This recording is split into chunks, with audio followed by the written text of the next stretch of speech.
Hello everyone, welcome back to Blooms and Bicycles, and hope you're all having a lovely time during this festive period.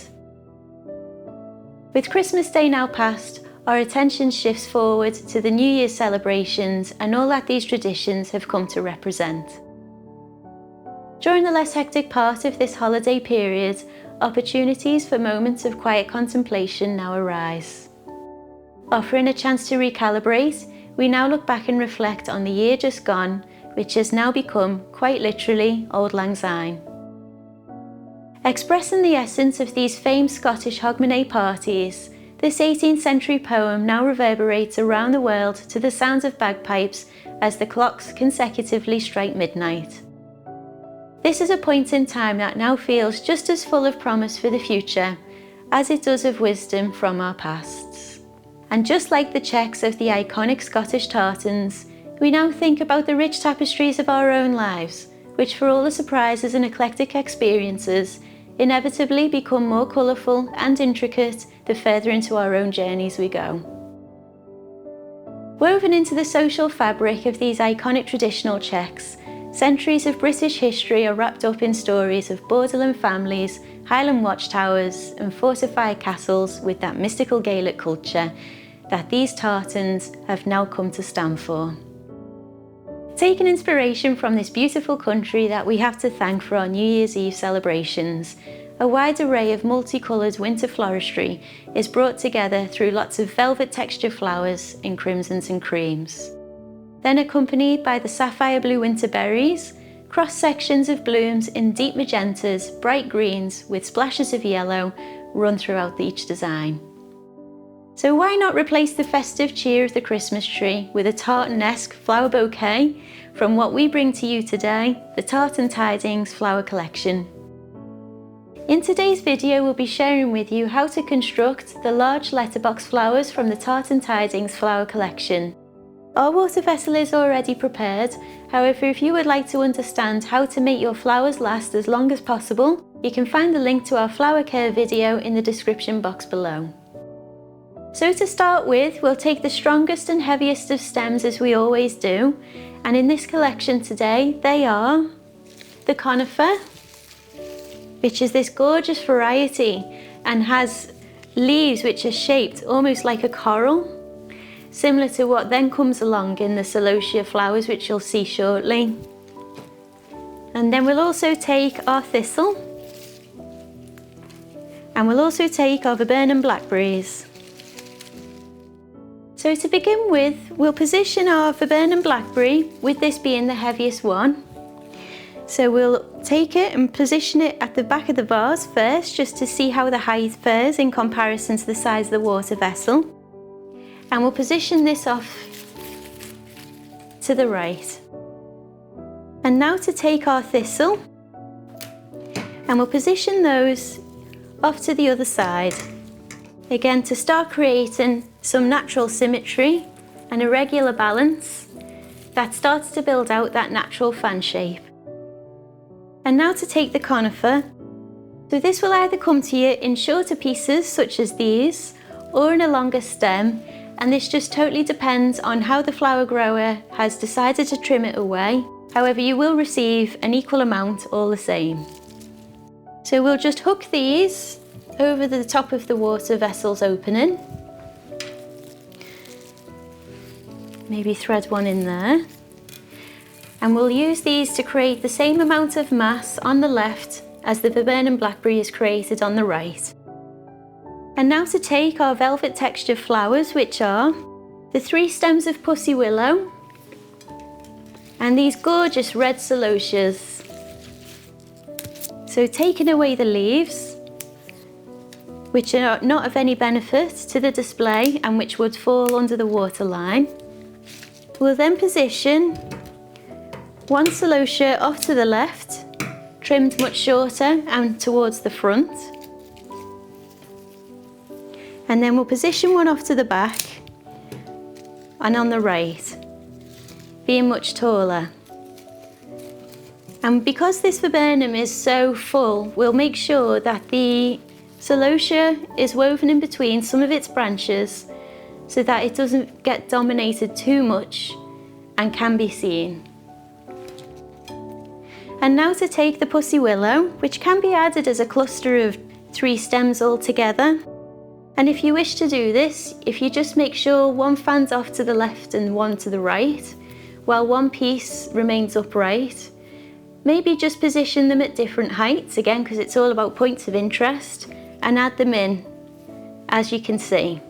Or alternatively, you can add them in as individual pieces, and because you have 3, create that natural triangle formation, and working with that magic of 3.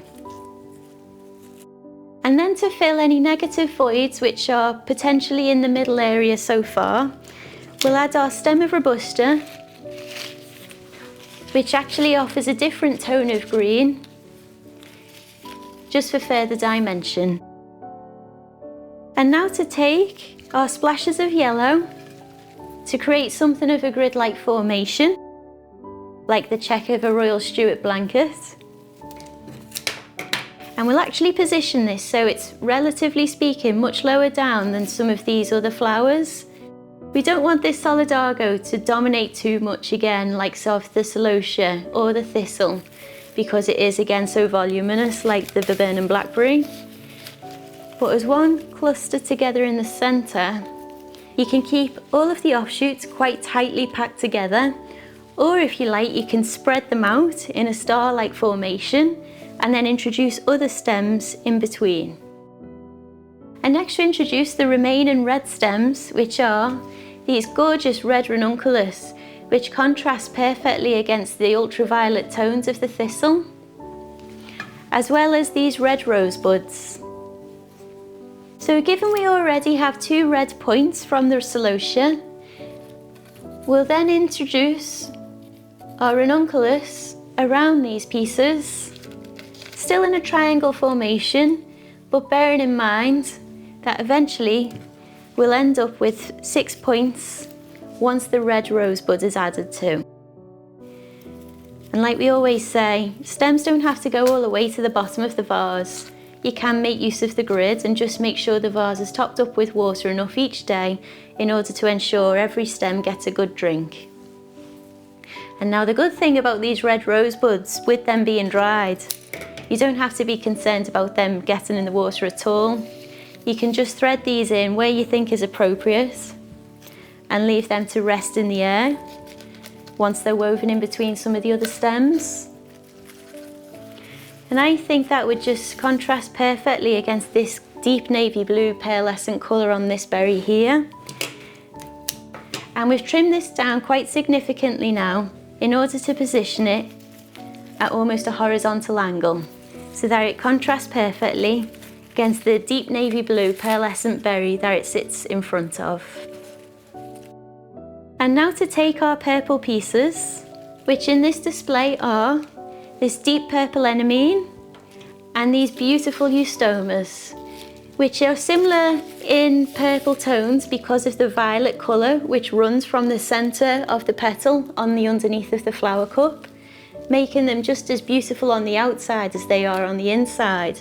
Then though, what happens with these eustomas is they actually graduate into a lighter purple, which then offers the perfect graduation into this gorgeous carnation. So we will add this carnation first. With it being so long and so straight, we'll position this again towards the back of our design. Now the good thing with carnations is they are actually quite versatile. If you want to achieve a vintage look, you can leave them just as they are, which is traditionally how they will be displayed. Or if you want to give it a bit of a modern twist, what you can always do is pinch out these central petals, keep hold of those until later on, and what we want to do is we just want to pinch away enough of them so that the centre of the flower from underneath is revealed. And as you can see, it's starting to take on a totally different look and style of flower. So once you're happy you've taken away enough to see the central area, again, it's all just about personal preference this, there's no science behind it. Just go with the flow and see what happens. Then just press back the petals so it really reveals what's inside. And there you have what looks like a totally different flower variety. So now to add this in at the back. And now to take our Eustoma. I think today we'll actually leave this as one stem, although if you wish to, you can trim away each of the individual stems and have them scattered throughout. So we'll just trim this down, enough so that it doesn't sit too tall in comparison to the other stems in the area of the design where it's going to be positioned. See, what I would say now is this, in comparison to these berries, is of similar height. So going back to what we say about making sure different flowers sit at different levels to ensure it doesn't feel too busy to the eye, we'll actually just take away a little bit more off the bottom and then we'll add them back in.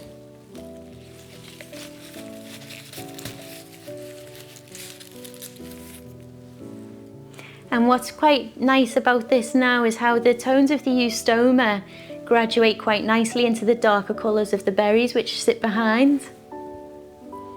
And now to add the Anemone as the third point of violet, we'll just introduce this on the opposite side to the Eustoma to create that natural balance. Anemones do tend to grow in quite a wild way, so the stems will never be perfectly straight. They'll always be quite randomly curved.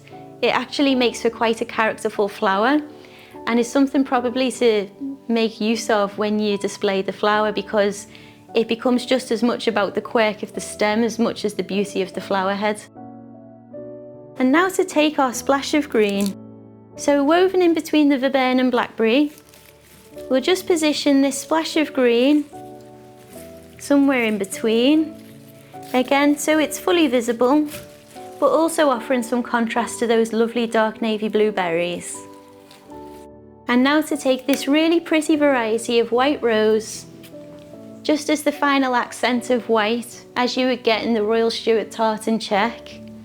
We'll maybe position this somewhere in the middle, just to complete the design. And then as a finishing touch, because we're a real big fan of books around here, we'll just take one that we have in this nice tone of blue, which accents the viburnum berries quite nicely. We'll lift our vase and display it on top. And then taking those petals we saved earlier from the carnation, we'll scatter these around the bottom, maybe saving some for dinner time to decorate the dinner table with later. And there you have it, the Tartan Tidings large letterbox flowers.